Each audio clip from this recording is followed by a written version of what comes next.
regrette rien, ni le bien qu'on m'a fait, ni le... Good morning, viewers. I'm right now at the airport, and it's T2 terminal of Mumbai, and I'm proceeding to Chennai. I hope I shall be able to bring you a lot of information on Chennai city. It will come in parts of 1, 2 and 3. And right now I'm just waiting to board the aircraft, and I should be leaving in the next half an hour. So I'll catch up with you once I've reached Chennai, and to update you and show you the sights, sounds and what all happens in Chennai. So I've landed at Chennai airport, and as you can see, and now heading to the exit towards the city. Hello viewers, today I am out to go to Pondicherry. We are visiting Pondicherry town, which is a French town originally, and we are on the way from Chennai city onwards to Pondicherry. Now, as I was telling you, Chennai basically was called so from Madras in 1996. They changed the name from Madras to Chennai. Now, Tamil Nadu was formed by people like Pandyans and Cholas and Cheras. They formed the basis of Tamil Nadu. And in 1958, the state of Tamil Nadu was formed, which was so many years ago, when officially it formed and when it detached from the state of Mysore. So, of course, Tamil Nadu has been in the forefront of industrialization, and it is one of the states which has maximum industrialization, and today its GDP stands at $300 billion. Now when I say $300 billion, the GDP of Tamil Nadu alone equals to that of Pakistan. The total Pakistan GDP is only Tamil Nadu, $300 billion. And 1/3 of the GDP is taken over by industrialization, which means plus the fact that there is a lot of urbanization in Tamil Nadu, and with the population largely well educated, just like Kerala, where the literacy levels are 98%, Tamil Nadu is not lagging behind. And well, I have a lot to tell you today, and I'll do so as we go along.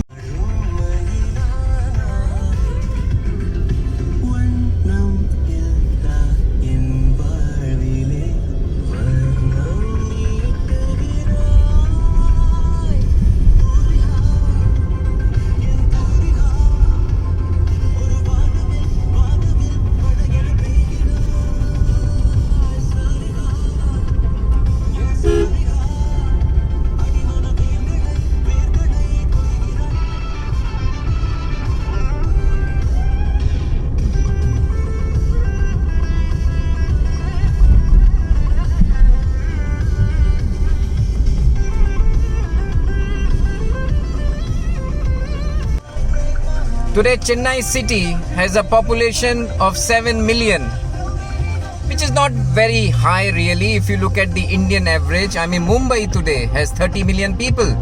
New Delhi supposedly has 20 to 22 million people. As much as Calcutta, they say, is 16 to 17 million. So we can understand that quite possibly Tamil Nadu is not all that densely populated. With 7 million with a traditional city is a very fair figure. And that explains why the city has so much of, as we say, organized system. The infrastructure is good and so on. There are not many people on the roads as you would expect in other cities where there is total crowding and etc. Now, Tamil Nadu is once a state where the Tamils, they had a lot of influence going eastwards. The Tamils were known to have gone up to Malaysia, Sri Lanka, kind of to the Maldives, although they are more like Kerala people, but never mind, from the southern state. Then they gone to Singapore. The architecture went up to Bali, for example, and they went up to even Cambodia with the architecture, Borobudur Temple, Angkor Wat. The influence of the South Indian construction of temples, way of constructing them, inscriptions on the stone, everything came from Tamil Nadu. You can imagine the culture, the religion, how it originated. Now, there is so much to say, and I'll explain something else to you for the benefit of the viewers.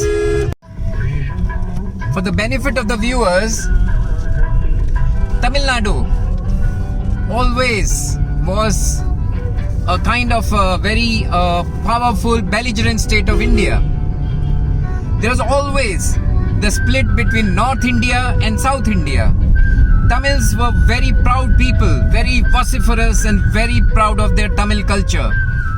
And when India got independence, Tamils were never totally happy about New Delhi being the capital or New Delhi politicians trying to control India, because Tamils, as per their culture and separate language and system, always preferred their Tamil Nadu, and that's why Hindi as a language was not accepted in Tamil Nadu. Although Andhra and Karnataka they accepted and Kerala didn't mind, but Tamils never accepted Hindi as the national language, and rightly so, because Tamil is one of the most fantastic original Sanskrit Hindu language. How can you impose suddenly another language onto a state? And they never wanted, and this is the reason why New Delhi and North Indian politicians or parties could not govern ever Tamil Nadu. And in each election, it is the local party, at the moment DMK as they call it, is in charge of the state, because they don't accept the imposition of Hindi or North Indian kind of culture here. I hope you understand what I'm saying. Tamil Nadu also always was on the forefront of the film industry, music industry and whatnot. They continue to make some of the finest and the most reactive and most exciting films the world over. It sells basically. The Tamil films are extremely exciting, very vibrant, very vocal and loud, and maybe violence at times, but that's what Tamil films are. We've had people like MGR or Jayalalitha even, who made the film industry in Tamil Nadu. Originally going back, I mean, it's been years and years. No, in fact, I would have thought they are at par with Bollywood, ideally, which catered more to the North Indian industry of films on virtue of Hindi. But Tamil Nadu has its own Tamil film industry, and Chennai is the capital for it, and it's called Villivakkam, something like that, and they continue to produce a lot of films in the state.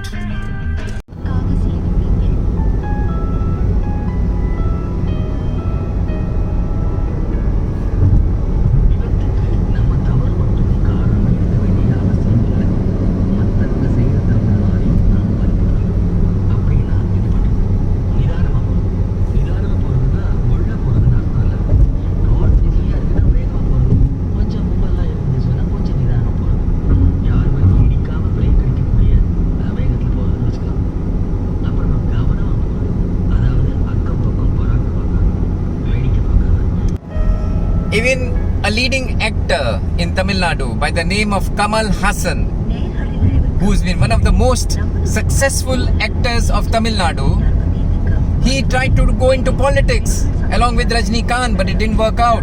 It's not easy for actors always to just think public would accept them by the virtue of their politics, because being in films and that people would come. But never mind, this is just something to tell you so that you understand that not always actors can become politicians, you see. We are traveling to Pondicherry on a working day.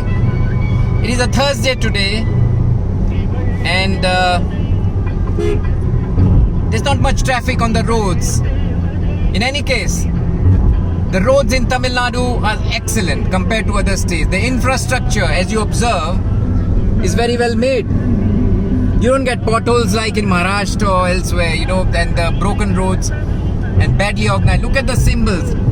The infrastructure has been done very well. Credit to the government of Tamil Nadu that they've been doing a good job. A neat and clean road.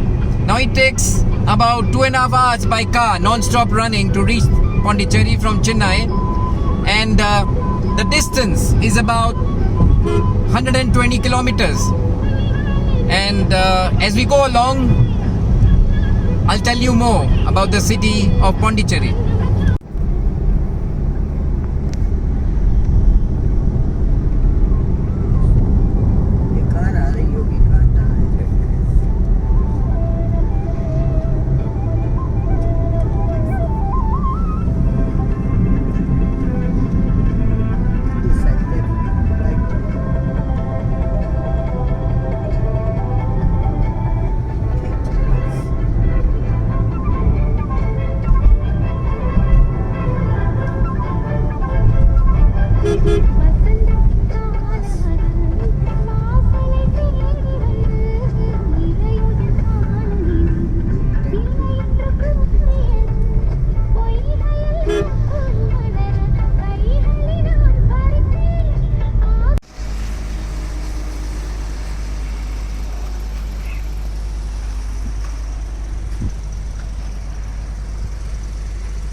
So this is done, and like this. Okay. And this one, very nice.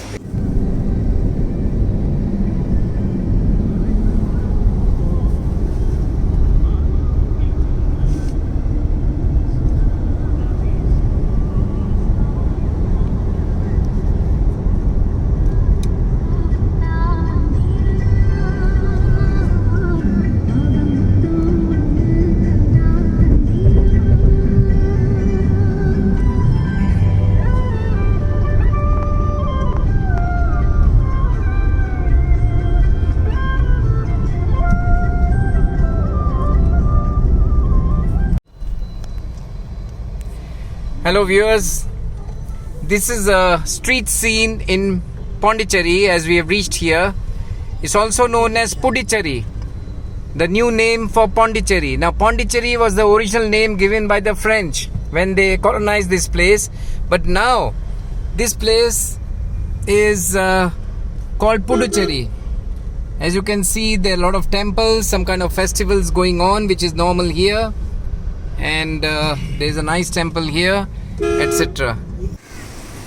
These are some of the French style buildings here, as you can see, and we can take a photo and a video of some of these buildings here.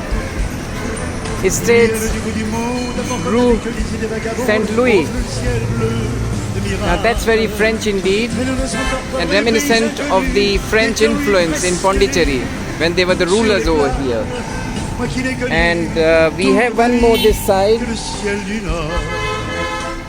and it states again Rue Saint Louis,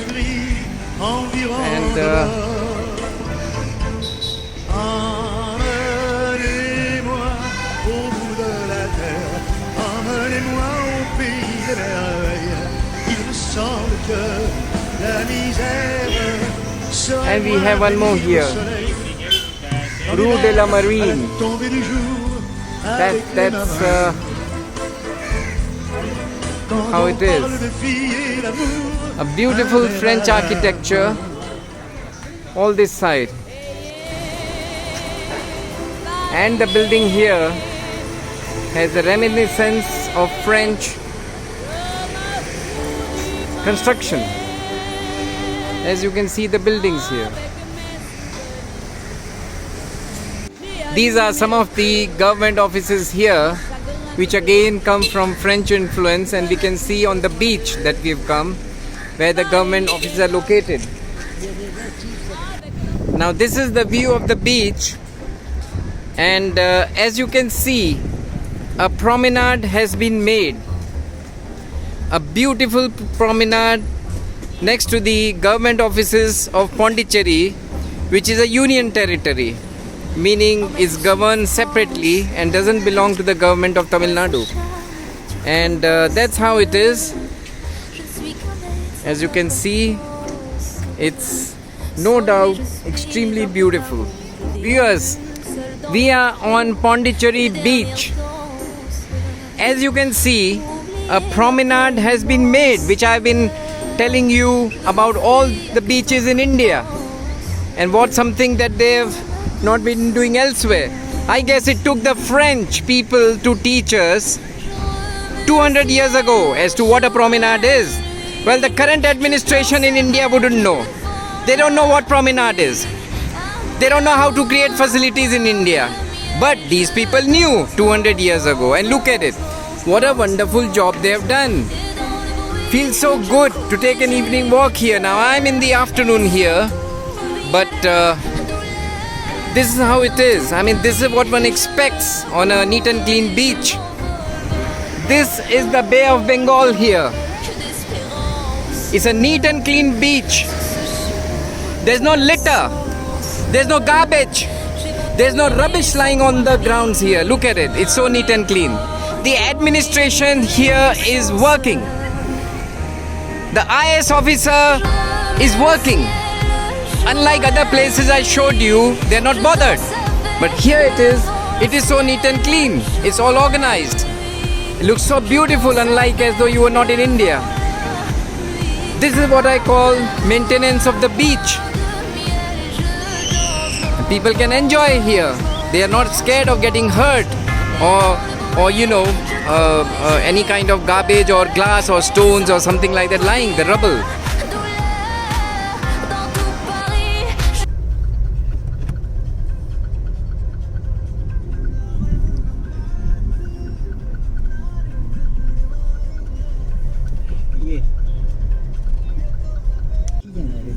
This is the Vinayaga temple next to the government secretariat, which is very well known within the French area, as you can see, and we are passing by the temple just now.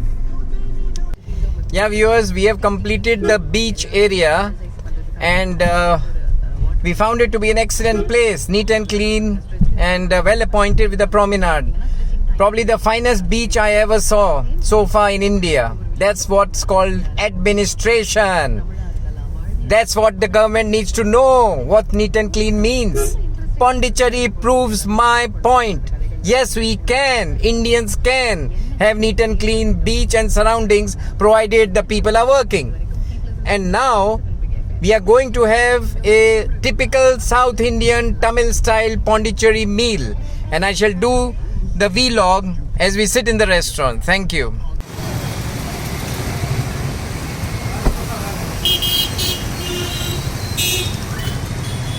This place is Pudukkottai restaurant, and this is the kind of display we have, and we're gonna go in and try out the dishes. And the manager speaks French. The manager.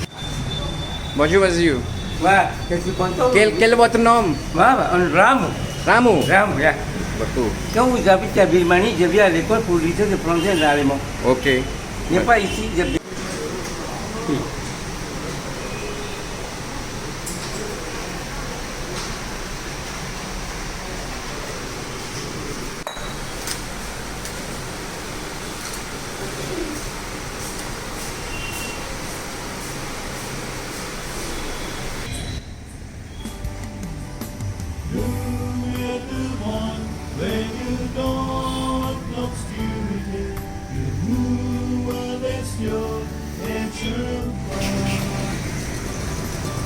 We are in a church called the Malai Church, and just gonna enter it.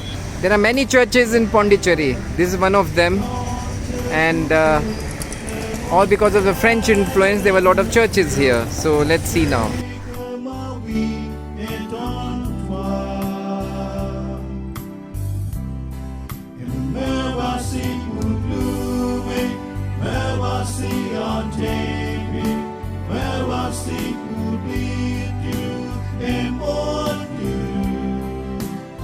Tout en toi est beauté, tout en toi est grandeur, tout en toi est merveille pour moi.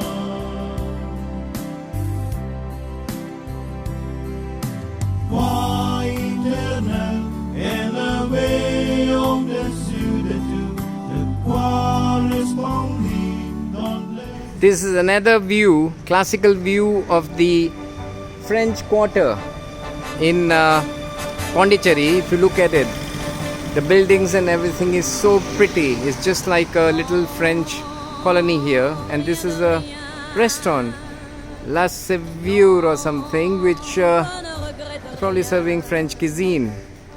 This is what I wanted to see on the way, and I'm out here just to show you. As much as this door here, you can see so French. Maybe dating back around 200 years. And I mean this building here.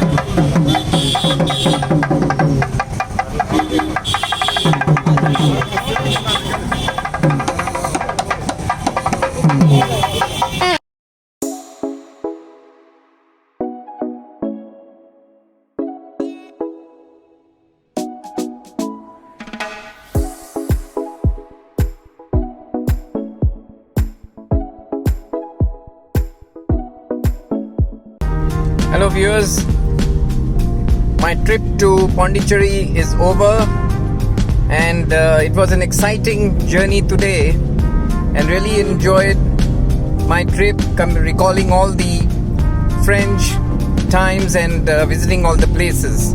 So I'm heading back to Chennai, and I'll catch up again with you from tomorrow. Thank you, bye.